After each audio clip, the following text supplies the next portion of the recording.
Hey friends, welcome back to my channel. आज मैं आप सबके साथ एक बड़ी ही इंटरेस्टिंग स्टोरी शेयर करने वाली हूँ। उम्मीद करती हूँ कि आपको ये स्टोरी बहुत अच्छी लगेगी।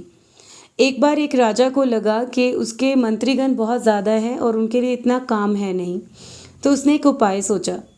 उसने नेक्स्ट मॉर्निंग अपनी सभा में अनाउंस किया कि जो मेरे लिए ईश्वर की प्राप्ति करेगा उसे मैं एक बहुत बड़ा इनाम देने वाला हूँ।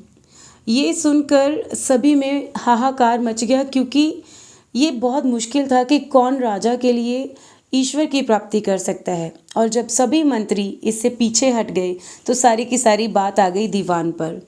अब दीवान इस चीज़ से पीछे नहीं हट सकता था। उसके लिए एक तरफ कुआं एक तरफ खाई।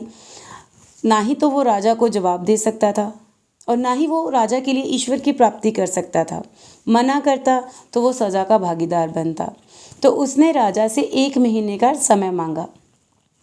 वो अपने घर पे गया, उसकी भूख खत्म हो गई, नींद खत्म हो गई। उसकी जब पत्नी ने उसकी चिंता का कारण पूछा तो उसने सारा राजा के साथ जो भी उसकी बात हुई उसे अपनी पत्नी को सुनाया। तो उसकी पत्नी ने घर से बाहर निकलकर गांव वालों की मदद मांगने की सलाह दी। तो वो दीवान अपने घर से चला, सारा दिन इधर उधर भटकता रहा कि उसे उसकी समस्या का कोई हल मिल जाए। लेकिन उसे ऐसा कोई हल नहीं मिला कि वो जिसके ज़रिए राजा के लिए ईश्वर की प्राप्ति कर सके।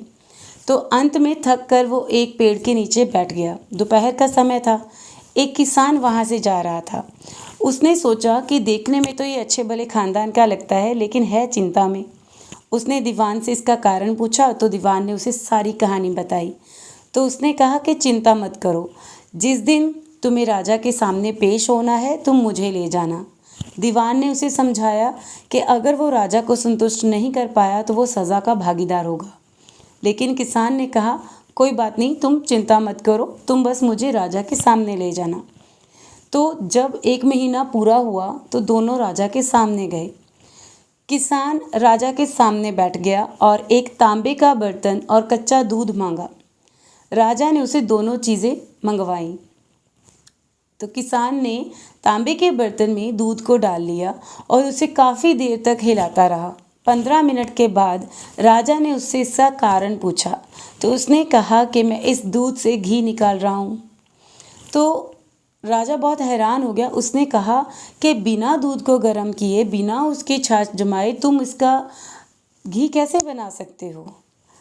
तब किसान ने हंस के कहा कि जब बिना दूध को गर्म किए तुम घी नहीं बना सकते, बिना दूध की दही जमाए तुम घी नहीं बना सकते, तो बिना तप के किसी और के द्वारा तुम ईश्वर की प्राप्ति कैसे कर सकते हो? ये सुनकर राजा बहुत खुश हुआ और उसने इस जवाब के लिए, जो उसकी गलती थी उसका एहसास करते हुए, किसान और दीवान दोनों को ही इनाम से पुरस्कारित किया। तो दोस्तों, कैसी लगी आपको ये हमारी कहानी? ये सिर्फ हमें ही नहीं बल्कि बच्चों को भी शिक्षा देने वाली कहानी है। लेकिन इस कहानी से आपको क्या शिक्षा मिली, ये आप मुझे कमेंट करके ज़रूर बताइए, क्योंकि हर किसी का अपना अपना नज़रिया होता है। तो दोस्तों, अगर आपको ये कहानी अच्छी लगी तो प्लीज़ मेरे इस चैनल को सब्सक्राइब ज़रूर करिए, लाइक करिए और शेयर करिए। धन्यवाद।